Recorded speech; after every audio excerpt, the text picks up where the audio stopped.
شامل کرتے ہیں۔ بہاولپور سے KTV نیوز کے مطابق بچوں کو مثبت سرگرمیوں کی فراہمی کو یقینی بنا رہے ہیں۔ ان خیالات کا اظہار سابق صوبائی وزیر MPA سمیع اللہ چودھری نے چائلڈ پروٹیکشن بیورو کے زیر اہتمام سالانہ اسپورٹس میلہ کی تقریب میں بطور مہمان خصوصی خطاب کرتے ہوئے کیا۔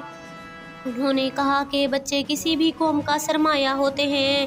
مثبت و صحت مند سرگرمیاں ان کے ذہنی صلاحیتوں کو اجاگر کرتی ہیں، جس کے لیے ایک مربوط نظام ترتیب دیا گیا ہے۔ اس موقع پر چائلڈ پروٹیکشن بیورو لودھراں و بہاولپور کائنات رضا نے ادارے کے اہلکاروں کی کارکردگی کو سراہا۔ اس موقع پر قیوم اعظم خان نے کہا کہ حکومت سنبھالی تو ہر شعبہ میں اصلاحات کی بڑی گنجائش موجود تھی۔ انتظامی امور میں کارکردگی بہتر بنانے والے افسران و اہلکار مبارکباد کے مستحق ہیں۔ اس موقع پر ریحان بن جاوید اور طاہر محمود جان باز بھی موجود تھے۔